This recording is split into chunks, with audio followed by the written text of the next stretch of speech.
Somewhere out there between the rocky canyon edges and the huge dry bushes, where the wind blew dirt around instead of water, a guy found something he wasn't even searching for. Corbin Thorne headed to his well that afternoon and spotted her lying against the wooden fence. A young lady, taller than any he'd met, her black hair stuck with mud and blood. She had on deer hide and beads that showed she was Apache. Her lips were split white. When he held out the scoop of water, she stared at him with eyes that showed more doubt than thanks. But she drank. 3 times she drank. And when she finished, she stood up super quiet and looked at him like she was remembering his face. Then she turned and walked into the hills without one word. Corbin watched her fade into the hot, wavy air, figuring that was the end of it. He was wrong. Corbin Thorne had stayed on this land long enough to sense when trouble was coming.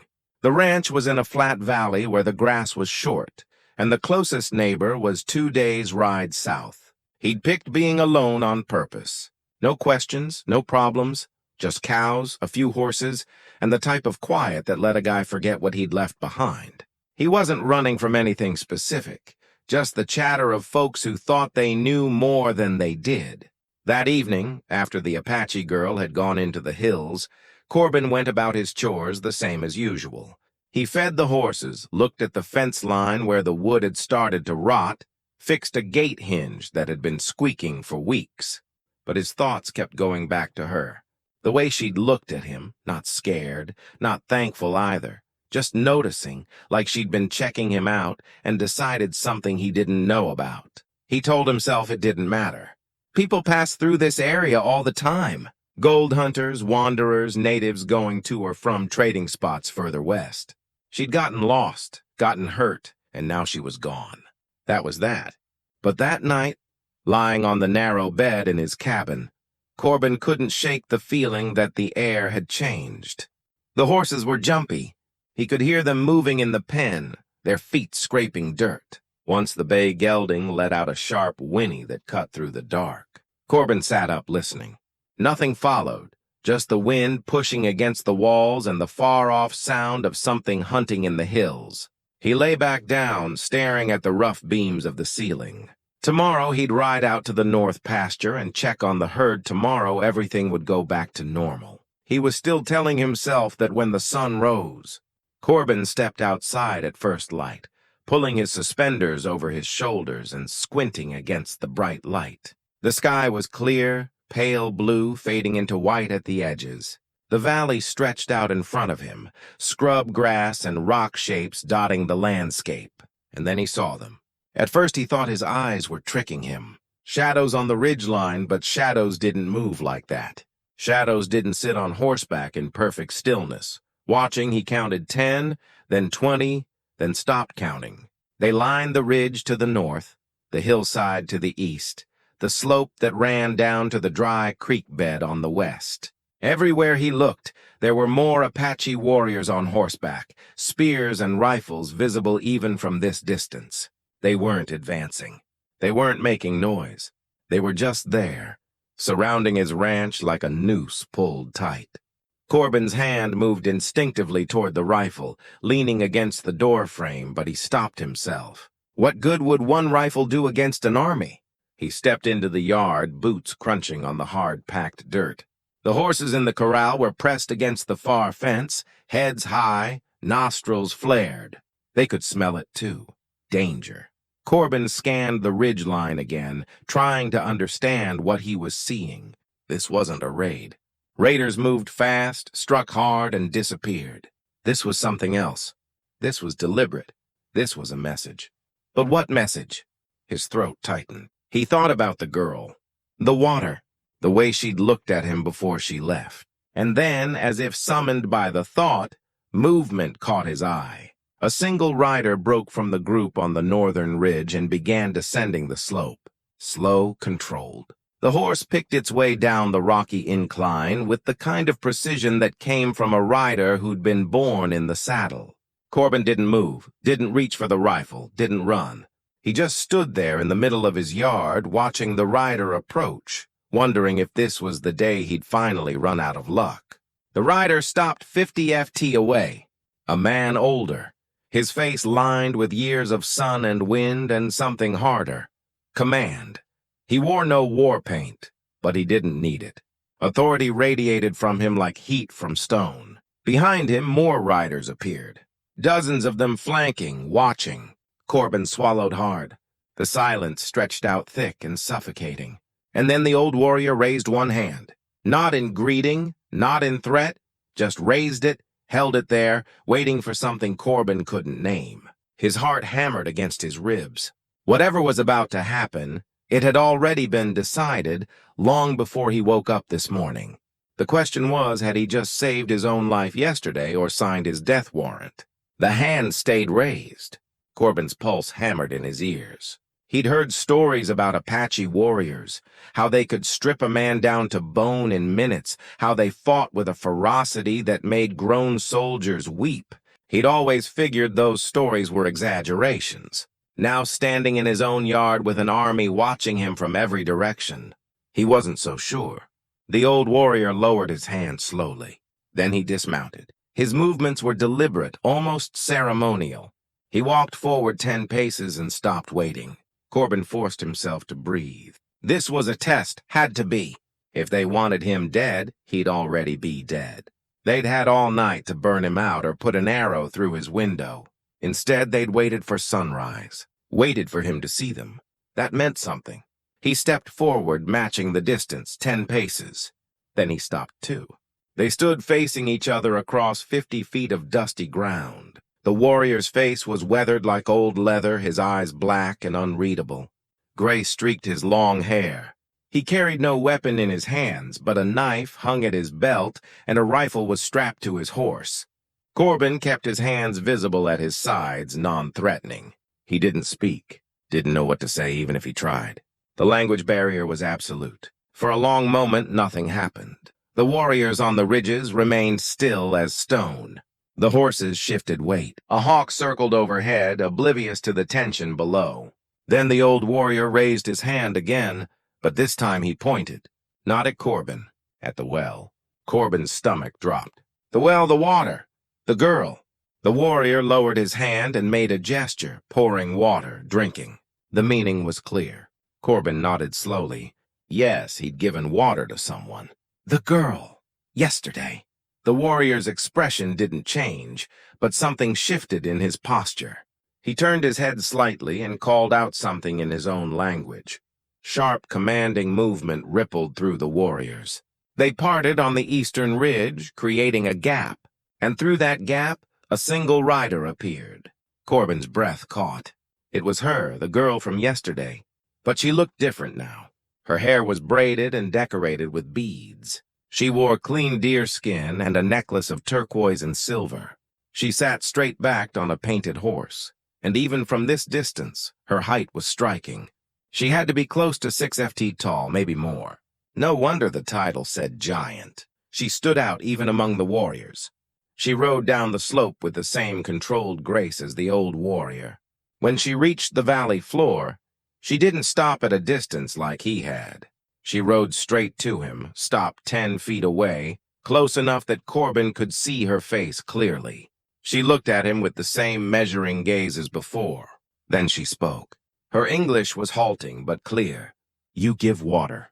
It wasn't a question. It was a statement, an acknowledgement. Corbin nodded. Yes. She glanced at the old warrior, then back at Corbin. You not know who? Again, not a question. Corbin shook his head. No, you were hurt. Needed help. Something flickered in her eyes. Surprise, maybe, or respect. She turned to the old warrior and spoke rapidly in Apache. He listened without expression, then responded with a single word. The girl turned back to Corbin. My father say you brave or fool. Corbin's throat went dry. Father. The old warrior was her father, which meant he was the chief, which meant this girl wasn't just any Apache. She was the daughter of the man who commanded 300 warriors. I didn't know, Corbin said quietly. That why you live? She replied. Her tone was flat factual. Man who know he try get reward. You give water because thirsty person need water. That different. The old warrior spoke again, longer this time. The girl listened, then translated. My father say I do test. Walk alone 3 days. No food, no water. Prove strong. Prove ready. She paused. I fall, hit head, lose path. Your water save life. Corbin felt the weight of 300 pairs of eyes on him. I'm glad you're all right. She tilted her head slightly, studying him. You not afraid? I'm terrified, Corbin admitted. But shooting or running won't change anything. So I'm standing here for the first time. Something almost like amusement touched her face. She spoke to her father again. He nodded once, then turned and walked back to his horse. The girl looked at Corbin one more time. We watch. See if you speak truth or lie. See if you tell other white men where we are. See if you good or bad. How long? Corbin asked. She didn't answer. She just turned her horse and rode back up the slope. The old warrior mounted and followed. Corbin stood in his yard as the sun climbed higher. The warriors didn't leave. They settled into positions on the ridges, becoming part of the landscape, watching. He was a prisoner in his own home, and he had no idea how long the sentence would last. 3 days passed. The warriors remained on the ridges like sentinels carved from stone. They rotated positions but never left. Smoke from their fires rose into the sky each evening. Corbin tried to go about his work, but everything felt wrong. He fed the horses under watchful eyes. He repaired fence posts, knowing every movement was being studied. He drew water from the well, the same well where he'd found the girl, and wondered if they were counting each bucket he pulled up. Sleep came in fragments. Every sound outside jerked him awake. The horses sensed his tension and grew skittish. The bay gelding kicked at the fence until Corbin had to move him to a separate pen. On the 4th morning, Corbin woke to find something had changed. One of the warriors had come down from the ridge during the night and left something by his door, a bundle wrapped in hide. Inside, he found dried meat and a clay jar of water. He stared at it, trying to understand the message. Were they providing for him because they respected him? Or were they making sure he stayed alive long enough to complete their test? Either way, he ate the meat. It was tough and heavily salted, but it was food. His own supplies were running low, and he couldn't exactly ride to town with an army blocking every route out of the valley. By the 5th day, the isolation was wearing on him. He'd always preferred solitude, but this was different. This was being watched every waking moment. He started talking to the horses just to hear a voice, even if it was his own. On the 6th day, the girl came back. She rode down alone this time without her father. She stopped at the same spot as before, 10 FT from where Corbin stood in the yard. You still here? She said. Didn't have much choice, Corbin replied. She dismounted and walked closer. Up close, her height was even more striking. She stood nearly as tall as him, and Corbin wasn't a small man. Her eyes were sharp, intelligent. She studied him like she was reading a map. You could run, she said. At night, take horse, try and get killed before I made it a mile, Corbin said. No thanks. You smart, she said. It sounded like a compliment, but her tone was neutral. Most white men run, get caught, get killed. You stay, wait. What else can I do? She didn't answer right away. Instead, she walked to the well and looked down into it. Deep, she said. Deep enough? Corbin agreed. Doesn't run dry even in summer. That why you live here? Good water? That's part of it. She turned back to him. My people need water, too. This land used to be ours. Now white men build fences, dig wells, take what was free. Corbin felt the weight of that statement. He'd bought this land legally according to the laws written by men who'd never asked the Apache if they agreed. I don't want trouble, he said carefully. Trouble already here, she replied. Question is what you do with it. Before Corbin could respond, a sound cut through the morning air. A gunshot, distant but unmistakable. Then another, then a third. The girl's head snapped toward the eastern ridge. The warriors were moving, shifting positions. More shots echoed across the valley, coming from somewhere beyond the hills. The girl spoke rapidly in Apache, calling out to the nearest warriors. One of them shouted back. Her expression hardened. She turned to Corbin. White men coming. Many with guns. Corbin's blood went cold. How many? 20, maybe more. They hunt. She looked at him, and for the first time he saw something other than neutrality in her eyes. It might have been calculation, or it might have been accusation. They hunt us. The gunshots were getting closer. Whoever was out there, they were moving fast, and they were headed straight for the valley. The girl mounted her horse in one fluid motion. They find you with us, they kill you too. They think you enemy. Where are you going? She didn't answer. She just kicked her horse into motion and rode hard for the ridge. The warriors were already pulling back, disappearing into the hills like smoke. Corbin stood alone in his yard as the sound of approaching horses grew louder. Men's voices shouting, excited. The kind of excitement that came from men who thought they'd cornered prey. He had maybe 5 minutes before they arrived. 5 minutes to decide what he was going to say when a group of armed settlers found him standing in a valley that 300 Apache warriors had just abandoned. And he had absolutely no idea which side he was supposed to be on. They came thundering down the eastern trail like a storm breaking over the hills. Corbin counted 15 riders, maybe more behind them. They wore the rough clothes of settlers, canvas trousers, worn shirts, wide-brimmed hats stained with sweat and dust. Every man carried a rifle. Some had revolvers at their hips. They rode hard, faces flushed with the kind of heat that came from excitement and anger mixed together. The lead rider spotted Corbin standing in his yard and raised a hand to slow the group. They pulled up 30 yards from the cabin, horses breathing hard, foam white on their necks. "You alone here?" the lead rider called out. He was a broad man with a thick beard and eyes that scanned the valley, constantly looking for movement. "Just me," Corbin said. He kept his voice steady, his hands visible. "You see any Apache come through here?" Another rider pushed forward, younger with a rifle already unslung and resting across his saddle. "We've been tracking a war party. Saw smoke signals yesterday. Trail led straight to this valley." Corbin's mind raced. He could lie. Tell them the Apache had passed through and moved on. But these men weren't fools. They'd seen the tracks, the campsites, the signs of 300 warriors settling in for days of watching. "I've seen signs," Corbin said carefully. "But they're gone now." The bearded man squinted at him. "Gone where?" "North, I think. Heard horses moving out about 20 minutes ago." It wasn't entirely a lie. The warriors had pulled back into the hills, but north was a guess, and he knew it. The young rider with the rifle looked suspicious.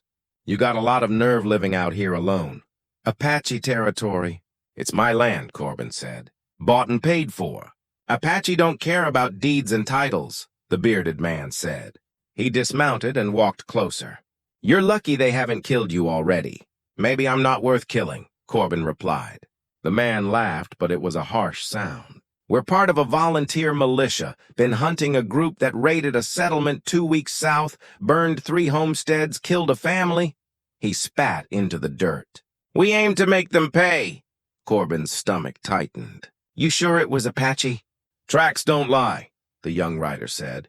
"War party came through. We followed them here." The bearded man studied Corbin's face. "You seem awful calm for a man who just had hostiles camped on his doorstep." "Panic doesn't help anything," Corbin said. "You hiding something?" The young rider's hand tightened on his rifle. "Just trying to stay alive," Corbin said. "Same as anyone."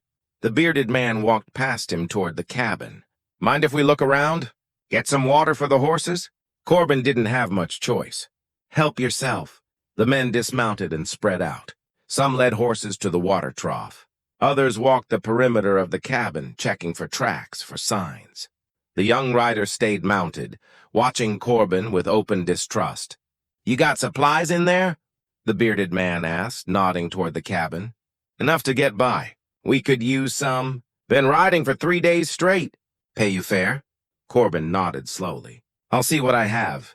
He walked toward the cabin with the bearded man following. As they reached the door, Corbin caught movement on the ridge to the west. Just a flicker, a shape that could have been a rock or a warrior watching from cover. The Apache hadn't left. They'd just pulled back far enough to avoid the fight. They were still out there, still watching. And if these militiamen found them, the valley was going to run red. The bearded man stepped inside the cabin. Corbin followed, his mind working through possibilities. He could tell them the truth, that the Apache weren't raiders, that they'd been here for days without causing harm. But would they believe him? Or would they think he'd been compromised, turned into a sympathizer? "You got coffee?" the bearded man asked, scanning the shelves. "Some," Corbin said. "Good. We'll take whatever you can spare." He turned to face Corbin directly. "And you're going to tell us exactly where those Apache went." It wasn't a request. It was an order. Corbin looked at the man's hard eyes and knew the moment had come. He could point north and send them chasing shadows. He could point west and lead them into an ambush. Or he could tell them the truth and risk being shot as a traitor to his own people. Outside, one of the men shouted, "Found fresh tracks." "Lots of them. They ain't far." The bearded man's expression changed. His hand went to his revolver. "How long they've been gone?" Corbin met his eyes. "Not long enough." The bearded man drew his revolver and stepped outside. Corbin followed, heart pounding.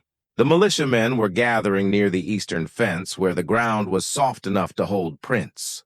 Clear as daylight, dozens of unshot horses moving in organized patterns. "They were here," one man said, kneeling to examine the tracks. "Been here for days by the look of it." The young rider turned his rifle toward Corbin. "You lied. They didn't just pass through. They were camped here." "I said I saw signs," Corbin replied, keeping his voice level. "I didn't say they attacked." "Me? Why the hell not?" the bearded man demanded. "You're a white settler on their land. Why would they let you live?" Corbin had one chance to navigate this right. One chance to keep these men from riding into the hills and starting a slaughter. Maybe because I didn't give them a reason to kill me. "You sympathize with them?" The young rider's voice was sharp with accusation. "I sympathize with staying alive," Corbin said. "They had 300 warriors on those ridges. If they wanted me dead, I'd be dead. They let me be. So I let them be." 300? The bearded man's face went pale. "You're saying 300 Apache were surrounding this ranch for 6 days?" Corbin said. "And not one of them fired a shot." The militiamen exchanged looks. The mathematics of it was clear. 15 rifles against 300 warriors wasn't bravery. It was suicide. "Then why were they here?" another man asked. "War parties don't just camp out for no reason." Corbin chose his words carefully. "I helped someone, one of theirs. Gave her water when she needed it. They came to see what kind of man I was." "Her?" The young rider's eyes narrowed. "You helped a squew?" The word made Corbin's jaw tighten, but he didn't rise to it. "I helped a person who was hurt and thirsty. Same as I'd help any of you, and they rewarded you by surrounding your ranch." The bearded man didn't sound convinced. "They were watching, making sure I wasn't going to run to the nearest town and bring back an army." Corbin gestured at the militia. "Looks like they were right to worry." The bearded man holstered his revolver but kept his hand near it. "We got families burned out of their homes, children killed. You expect us to just let that go?" "I expect you to be sure you're hunting the right people," Corbin said. "The ones who were here didn't raid anyone. They were testing me." "Testing you for what?" Before Corbin could answer, a sound carried across the valley. A call high and piercing. Not human, not animal, something in between. A signal. Every man froze. The horses shifted nervously. The call came again, echoing off the canyon walls, and this time it was answered. From the north ridge, then the south, then the west, the valley filled with sound surrounding them. "They're still here," the young rider whispered. His rifle shook in his hands. The bearded man scanned the ridges. Nothing visible, just rock and scrub and shadow. But the calls kept coming. Closer now, tightening like a noose. "Mount up," he ordered. "We're leaving now." "We came here to fight," one man protested. "We came here to fight raiders, not 300 warriors on their own ground." The bearded man swung into his saddle. "Move!" The men scrambled for their horses. The young rider kept his rifle pointed at the ridges backing toward his mount. Within seconds, they were all mounted, horses dancing with fear. The bearded man looked down at Corbin. "You're a fool if you stay here." "Maybe," Corbin said, "but it's still my home." "Won't be a home when they burn it." The man kicked his horse into motion. "Let's go." They rode out fast, heading south the way they'd come. The thunder of hooves faded quickly, swallowed by the desert wind. Corbin stood alone in his yard. The calls stopped. Silence settled over the valley like dust after a storm. Then movement on the ridge. The girl appeared first, riding down on her painted horse. Behind her father, behind him a dozen warriors. They rode down slowly, deliberately. When they reached the valley floor, the girl dismounted and walked to Corbin. Her expression was unreadable. "You not tell them where we are?" she said. "No, you could. They won't kill us. You could make them happy." "I don't want anyone killed," Corbin said. She studied him for a long moment. Then she turned and spoke to her father in Apache. The old chief listened, then looked at Corbin with those black measuring eyes. He said something brief. "Sharp, final," the girl translated. "My father say test is over. You pass." Corbin felt something loosen in his chest. Relief, maybe, or exhaustion. "What happens now?" The girl's expression shifted. Not quite a smile, but close. "Now we talk." The chief dismounted and walked toward Corbin's cabin without asking permission. It wasn't aggression. It was simply the behavior of a man who'd spent his life commanding respect without needing to demand it. The girl followed, and Corbin brought up the rear, feeling oddly like a guest in his own home. Inside, the chief stood in the center of the small room, taking in the sparse furnishings, the shelves of supplies, the single window that faced west. He said something to his daughter. "He say you live simple," she translated. "Like warrior. No extra things." Corbin wasn't sure if that was a compliment or an observation. "I don't need much." The chief pulled out a chair from the table and sat. He gestured for Corbin to do the same. The girl remained standing, positioned where she could see both men and the door. "My name," she said, introducing herself properly for the first time. "Mean beautiful in our language. White men make joke because I am tall. But my father say I'm beautiful like mountain, strong, tall, unmovable." "It's a good name," Corbin said. He looked at the chief. "And your father?" "His name not for you to say," Nahoni replied. Her tone wasn't hostile, just matter of fact. "He is chief. That is enough." The chief spoke, his voice low and measured. Nijoni translated in segments, letting him finish thoughts before converting them to English. "You give water to me when I fall. You not ask for payment. You not ask for favor. You not try to touch me or keep me. You give what I need and let me go." She paused as her father continued. "This not normal for white men. They take, they demand, they hurt. But you just give." Corbin met the chief's eyes. "She needed help. That's all. My father say his test was hard test. 6 days watching. 6 days waiting to see if you run to town. If you tell soldiers where we camp, if you sell information for gold or safety," Nyan's voice was steady, clinical. "You do none of these things. Men come with guns looking for us." You could tell them. Make them happy. Make them think you are a good white man who helps kill Apache. "I don't want to kill anyone," Corbin said. "But you also not want die," the chief said through none. "Smart man who want die is useless. Man who want live, who choose how to live. This is valuable, man." The chief reached into a leather pouch at his belt and pulled out something wrapped in cloth. He set it on the table and unwrapped it slowly. Inside was a necklace. Intricate beadwork on leather with a distinctive pattern. Blue and white beads arranged in a specific design. "This mark of protection," Nijoni explained. "You wear this. My people know you are friend. They will not harm you. They will not take from you. You are under protection of our tribe." Corbin stared at the necklace. "I don't understand. Why?" "Because you show honor when you not have to," Nunn said. "Because you risk your life to not betray us. Because my father see in you something rare. White men who understand that land belong to all. That water is for thirsty. That human being is human being." The chief spoke again, longer this time, with emphasis on certain words. Nunn listened carefully before translating. "My father say this land once all Apache land. Water flow free, game run free. Then white men come with paper that say they own what cannot be owned. They put up fences. They dig wells. They say this is mine, that is yours. You cannot pass here." She paused. "But you are different. You have fence. Yes. You have well. Yes. But when person need water, you give. You do not ask if person is Apache or white. If person is Christian or not, you just give water to thirsty person. Anyone would do the same. Corbin said, "No," the chief said in English. The single word carried weight. Then he continued in Apache, and Nijoni translated, "Most men would not. Most men see Apache girl and think danger, think problem, think opportunity. You see thirsty person. That is difference." The chief stood and pushed the necklace across the table toward Corbin. "You take, you wear, you are protected." Corbin picked up the necklace. The beadwork was intricate, beautiful. The leather was soft and well-worked. "What does this mean for me?" "For my ranch." Nun and her father exchanged a look.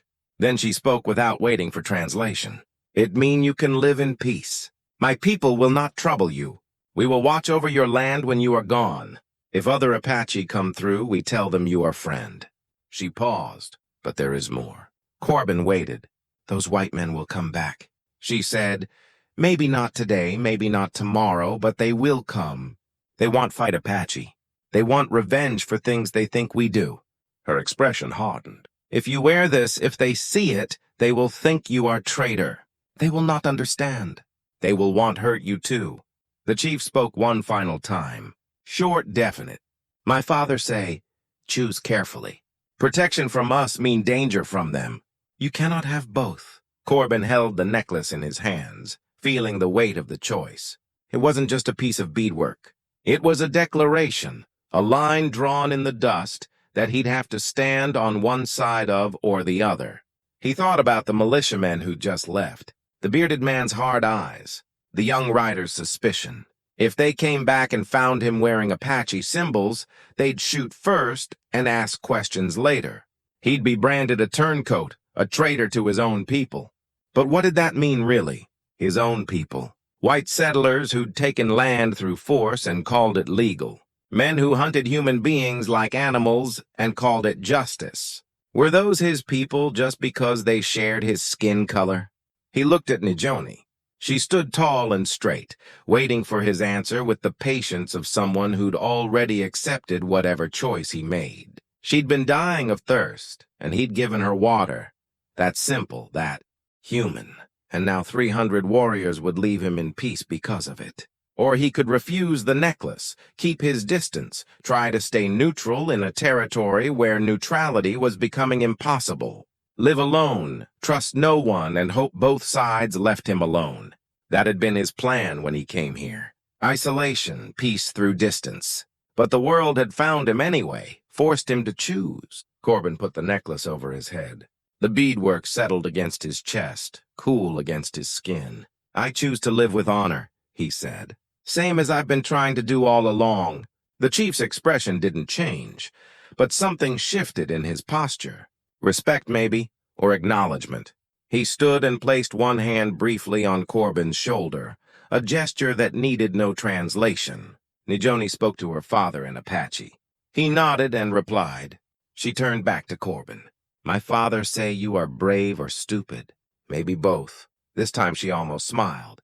"He also say stupid brave men sometimes become legends." "I'm not looking to be a legend." Corbin said, "I just want to live in peace. Peace take more courage than war." Neon said anybody can fight. "Take special person to choose not fight when everyone else want blood." The chief moved toward the door. None followed but paused at the threshold. "You have questions?" she asked. "A lot of them," Corbin admitted. "But I guess they can wait." "Ask one," she said, "while my father is here.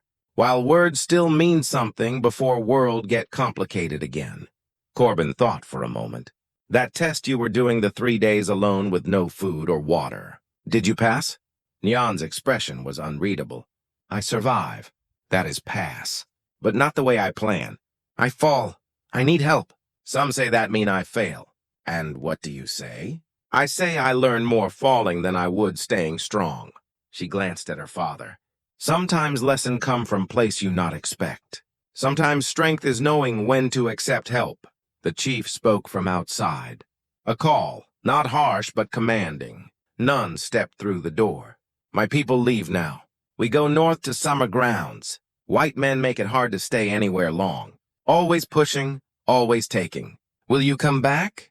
Corbin asked. "Maybe if we need water." She looked back at him. If we need remind ourselves that not all white men are same. She walked to her horse and mounted in one smooth motion. The chief was already on his horse. The warriors gathered behind him.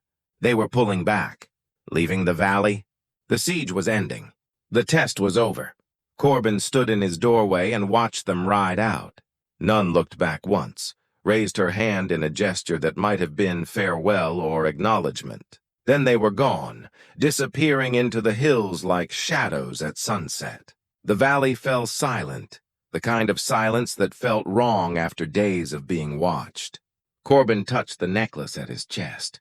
The beadwork was warm from his skin now. No longer cool, he was protected. He was also marked. And somewhere to the south, 15 armed men were riding back to their settlement with stories about Apache warriors in these hills. Stories that would spread. Stories that would bring more men, more guns, more trouble. The peace he'd wanted felt further away than ever. But at least now he knew where he stood. And if men came looking for war, they'd have to go through him to get it. He just hoped he'd made the right choice because there was no taking it back now. 3 weeks passed. The valley settled into an uneasy quiet. Corbin worked his land, tended his animals, and kept the necklace visible on his chest. He didn't hide it, didn't take it off. If trouble was coming, he'd meet it on his own terms. The trouble came on a Tuesday morning. Dust rose on the southern trail. Riders moving fast. Corbin counted 8 men this time, fewer than before, but better armed. The bearded militia leader was back, and he brought reinforcements. They rode straight to the ranch and formed a half-circle around the yard. Rifles ready. "We heard rumors," the bearded man called out. "Heard a rancher out here's been trading with the enemy." His eyes locked on the necklace. Guess the rumors were true. Corbin stood his ground. "I'm not trading with anyone. I'm living in peace." "That's Apache beadwork," the young rider said, his voice tight with anger. "You're wearing their colors. That makes you one of them." "It makes me someone they won't kill," Corbin replied. "Seems like a practical choice in hostile territory." "It makes you a traitor," the bearded man said. He dismounted slowly, hand near his revolver. "We came here to give you a chance to explain yourself. But looking at you now, I don't think there's much to explain." Corbin felt his pulse quicken, but kept his voice steady. "You want to know why I'm wearing this? Because I gave water to a dying girl, and it turns out her father commands 300 warriors. They tested me for 6 days. I passed. They offered protection. I accepted. That's the whole story. And you think that makes you special?" The bearded man stepped closer. "Think that makes you different from the rest of us trying to survive out here?" "No." Corbin said, "I think it makes me smart. You came here hunting Apache. How many did you kill?" The question hung in the air. None of the men answered. "That's what I thought." Corbin continued. "You rode in looking for a fight and found an army instead. You turned back because you knew you'd lose. I made a different choice. I chose not to fight at all. Coward's choice." The young rider spat. "Maybe," Corbin said, "but I'm alive. My ranch is standing, and I can sleep at night knowing I didn't start a war that would get good men killed on both sides." The bearded man studied him for a long moment. "You really think you can stay neutral in this?" "I don't think I can stay neutral," Corbin said. "I think I already picked a side. I picked the side that doesn't want bloodshed. If that makes me an enemy to you, then shoot me now and get it over with." He spread his arms wide, making himself an open target. The necklace hung visible on his chest, blue and white beads catching the morning sun. No one moved. The horses shifted nervously. A hawk called overhead. Finally, the bearded man shook his head. "You're a damn fool, Thorne. But you're an honest one." He turned to his men. "Mount up. We're wasting time here." "We're just letting him go," the young rider protested. "He ain't hurting anyone," the bearded man said. "And if the Apache want to leave him alone, that's their business. We got real problems to deal with. Settlers getting raided. Families needing protection. This man ain't one of them problems." He swung back into his saddle and looked down at Corbin one last time. "But don't expect us to come running if you need help. You made your choice. Live with it." "I intend to," Corbin said. They rode out slower this time. Less aggressive. The young rider looked back once with something between anger and confusion. Then they were gone, leaving dust settling in the morning air. Corbin stood alone in his yard.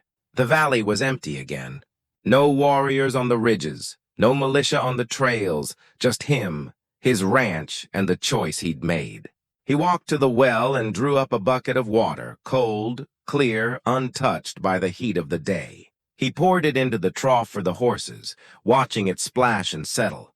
That evening, as the sun dipped toward the western hills, Corbin saw movement on the ridge. A single rider, tall and straight in the saddle. None sat watching from a distance, making sure he'd survive the confrontation. When she saw him looking, she raised one hand in acknowledgement. Then she turned her horse and disappeared into the gathering shadows. Corbin touched the necklace at his chest. It had cost him the trust of his own people, but earned him something more valuable. Genuine peace in a land where peace was rare as rain. He went inside his cabin, lit a lamp against the coming dark, and sat down to the simple meal he'd prepared. Outside, the valley stretched silent under the first stars. No armies watching, no men hunting, just land and sky, and the quiet knowledge that sometimes the bravest thing a man can do is choose not to fight. His ranch would stand, the water would flow, and when thirsty travelers came through, Apache or white friend or stranger, he'd offer them a drink and let them be on their way. It wasn't much of a legacy, but it was honest. And in a territory torn by violence and fear, honesty was worth more than gold. Corbin Thorne had given water to a girl who needed it. In return, he'd found something he didn't know he was looking for. A way to live with honor in a land where honor was becoming extinct. The choice had been simple. The consequences were hard, but he'd make the same choice again if asked. That was enough. If you enjoyed this story, click the video on your screen now to watch another unforgettable tale from the frontier, where courage and choices shape destinies in unexpected ways. Don't forget to subscribe, and consider leaving a super chat to help us keep bringing you more stories like these. Your support means the world to us.